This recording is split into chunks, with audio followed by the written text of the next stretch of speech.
या कुन्देन्दुतुषारहार धवला या शुभ्रवस्त्रावृता या वीणावरदण्डमण्डितकरा या श्वेतपद्मासना या ब्रह्माच्युतशङ्करः प्रभृतभिः देवैः सदा वन्दिता सा मां पातु सरस्वती भगवती निःशेषजाड्यापहा।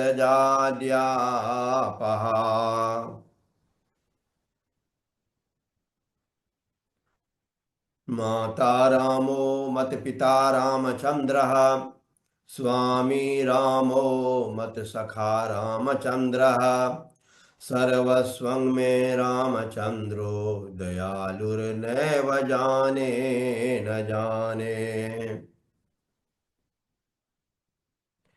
अथ श्रीमद् भागवतं महापुराणं द्वितीय स्कंदः अथ तृतीयोऽध्यायः। कामनाओं के अनुसार विभिन्न देवताओं की उपासना तथा भगवत प्राप्ति के प्राधान्य का निरूपण। श्री सुखदेव जी ने कहा, परीक्षित, तुमने मुझसे जो पूछा था कि मरते समय बुद्धिमान मनुष्य को क्या करना चाहिए, इसका उत्तर मैंने तुम्हें दे दिया। जो ब्रह्म तेज का इच्छुक हो वह बृहस्पति की, जिसे इंद्रियों की विशेष शक्ति की कामना हो वह इंद्र की, और जिसे संतान की लालसा हो वह प्रजापतियों की उपासना करे। जिसे लक्ष्मी चाहिए वह माया देवी की, जिसे तेज चाहिए वह अग्नि की, जिसे धन चाहिए वह वसुओं की, जिस प्रभावशाली पुरुष को वीरता की चाह हो उसे रुद्र की उपासना करनी चाहिए। जिसे बहुत अन्न प्राप्त करने की इच्छा हो वह अदिति का, जिसे स्वर्ग की कामना हो वह अदिति के पुत्र देवताओं का, जिसे राज्य की अभिलाषा हो वह विश्व देवों का, और जो प्रजा को अपने अनुकूल बनाने की इच्छा रखता हो उसे साध्य देवताओं का आराधना करनी चाहिए। आयु की इच्छा से अश्वनी कुमारों का, पुष्टि की इच्छा से पृथ्वी का, और प्रतिष्ठा की चाह हो तो लोकमाता पृथ्वी और द्यो का सेवन करना चाहिए। सौंदर्य की चाह से गंधर्वों की, पत्नी की प्राप्ति के लिए उर्वशी अप्सरा की, तथा स्वामी बनने के लिए ब्रह्मा की आराधना करनी चाहिए। जिसे यश की इच्छा हो वह यज्ञ पुरुष की, जिसे खजाने की लालसा हो वह वरुण की, विद्या प्राप्त करने की आकांक्षा हो तो शंकर की, पति पत्नी में परस्पर प्रेम बनाए रखने के लिए पार्वती जी की उपासना करनी चाहिए।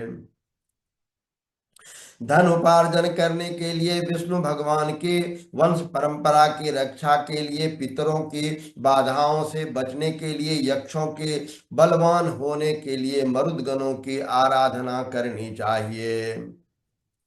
राज्य के लिए मनवंतरों की, अधिपति देवों को, अभिचार के लिए निवृत्ति को, भोगों के लिए चंद्रमा को, निष्क्रामता प्राप्त करने के लिए परम पुरुष नारायण को भजना चाहिए। और जो बुद्धिमान पुरुष है वह चाहे निष्काम हो, समस्त कामनाओं से युक्त हो अथवा मोक्ष चाहता हो, उसे तो तीव्र भक्ति के योग से केवल पुरुषोत्तम भगवान की ही आराधना करनी चाहिए। जितने भी उपासक हैं उनका सबसे बड़ा हित इसी में है कि वे भगवान के प्रेमी भक्तों का संग करके भगवान में अविचल प्रेम प्राप्त कर ले। ऐसे पुरुष के सत्संग से जो भगवान की लीला कथाएं होती है उनसे उस दुर्लभ ज्ञान की प्राप्ति होती है जिससे संसार सागर की त्रिगुणमयी तरंग मालाओं के थपेड़े शांत हो जाते हैं। हृदय शुद्ध होकर आनंद का अनुभव करने लगता है। इंद्रियों के विषय में आसक्ति नहीं रखती। कैवल्य मोक्ष का सर्वसम्मत मार्ग भक्ति योग प्राप्त हो जाता है। भगवान की ऐसी रसमयी कथाओं का चस्का लग जाने पर भला ऐसा कौन है जो उनसे प्रेम ना करे। भज गोविंदम भज गोविंदम भज गोविंदम भज गोविंदम गोविंदम भज मूढ़मते। भज गोविंदम भज गोविंदम गोविंदम भज मूढ़मते। सौनक जी ने कहा, सूत जी, राजा परीक्षित ने सुखदेव जी की यह बात सुनकर उनसे और क्या पूछा। वे तो सर्वज्ञ होने के साथ ही साथ मधुर वर्णन करने में भी बड़े निपुण थे।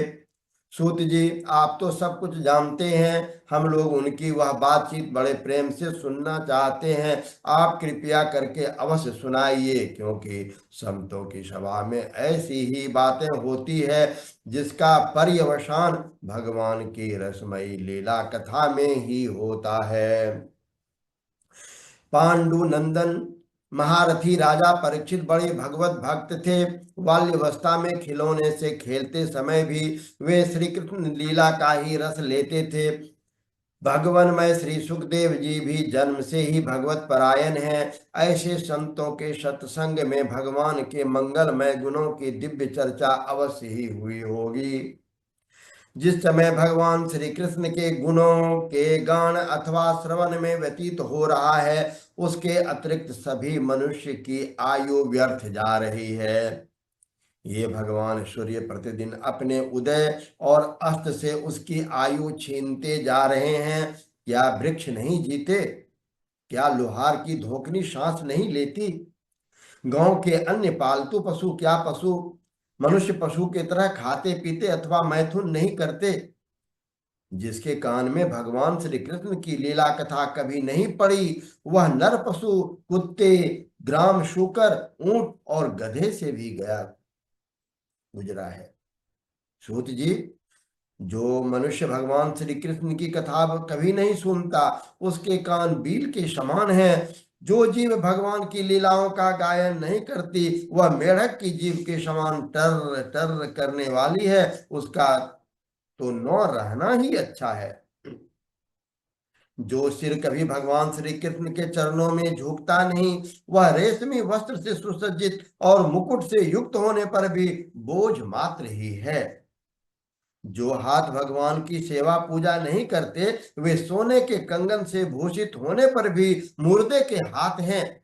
जो आंखें भगवान की याद दिलाने वाली मूर्ति, तीर्थ, नदी आदि का दर्शन नहीं करते, वे मोरों के पंख में बने हुए आंखों के चिन्ह के समान निरर्थक है।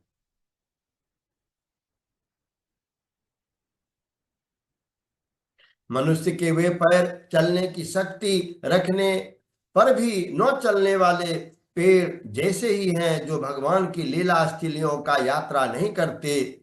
जिस मनुष्य ने भगवत प्रेमी संतों के चरणों की धूल कभी सिर पर नहीं चढ़ाई, वह जीता हुआ भी मुर्दा है। जिस मनुष्य ने भगवान के चरणों पर चढ़ी हुई तुलसी की सुगंध लेकर उसकी सराहना नहीं की, वह श्वास लेता हुआ भी श्वास रहित सब है।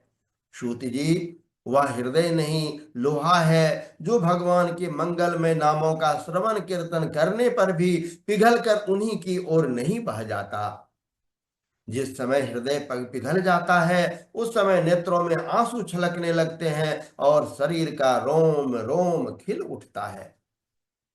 प्रिय श्रोत जी, आपकी वाणी हमारे हृदय को मधुरता से भर देती है। इसलिए भगवान के परम भक्त आत्मविद विशारद श्री सुखदेव जी ने परीक्षित के सुंदर प्रश्न करने पर जो कुछ कहा, वह संवाद आप कृपया करके हम लोगों को सुनाइए। वह संवाद हम सबों को सुनाइए। इसलिए हे प्रिय सूत जी, आपकी वाणी हमारे हृदय को मधुरता से भर देती है। इसलिए भगवान के परम भक्त आत्म विद्या विशारद श्री सुखदेव जी ने परीक्षित के सुंदर प्रश्न करने पर जो कुछ कहा, वह संवाद आप कृपा करके हम सबों को सुनाइए।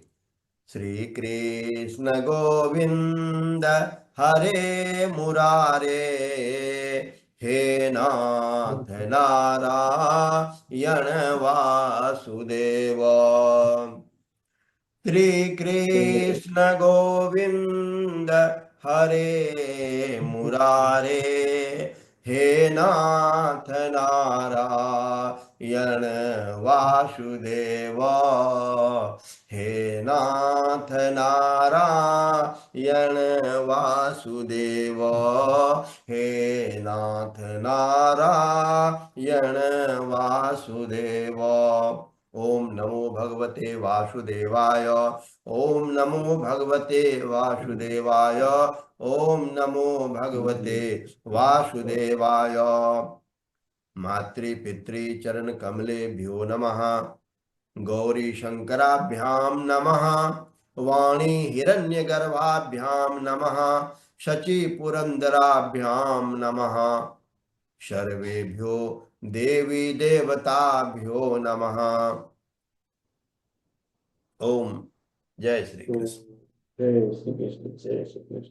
हम यही प्रार्थना करते हैं। जब मैं ध्यान में रहता हूं तो आप देखते होंगे कि मैं आपको भी नहीं देख सकता हूं, और मैं प्रार्थना करता हूं कि हे मां सरस्वती, हे प्रभु श्री कृष्ण, हमारे सामने जो सदाधिकारी जो बैठे हैं वो तो मेरे लिए अब सदा शिव बन चुके हैं।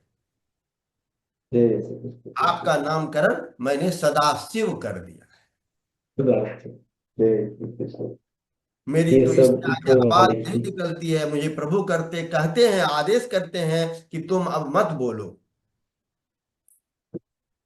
मेरी आवाज नहीं पर निकलती। लेकिन ये मेरी प्रार्थना होती है कि आपको दिशाओं में जितने भी अच्छी अच्छी विद्या है, अच्छे अच्छे ज्ञान है, सभी आपके मस्तिष्क में आकर के केंद्रित हो जाए, यह मेरी प्रार्थना होती है। मां आपकी सरस्वती, देर है दीदी। पवन देव, सूर्य देव, चारों दिशाओं में जो अच्छी अच्छी बातें हमारे ऋषि मुनियों के द्वारा कही हुई गूंज रही है, वह सभी बातें आपके मस्तिष्क में लाकर समाहित कर दे, यही मेरी प्रार्थना रहती है। और आज हम सभी श्रीमद् भागवत महापुराण के तृतीय अध्याय, द्वितीय स्कंद के तृतीय अध्याय की चर्चा करेंगे, जिसमें हम लोग पढ़ेंगे कि यदि आपको जो क्या चाहिए तो उसके लिए आप किन की आराधना करें। अच्छा। आपको धन चाहिए तो किन की पूजा करो, आपको पुत्र चाहिए तो किन की आराधना करो, आपको राज्य चाहिए तो किन की आराधना करो। और हमारी और आपकी तो प्रार्थना होती है कि मुझे तो प्रभु आपके चरणों का सुख चाहिए, अपने चरणों में स्थान दो, इसके सिवा मुझे कुछ ना चाहिए। और चरण चरण दर्शन दे दो बस। बस कुछ यही नहीं प्रभु, एक तुम ही आधार हो और अपने शरण में शरणागत बनाओ, यही मेरी मांग है, यही मेरी इच्छा है कि आप अपने शरण में ले लो।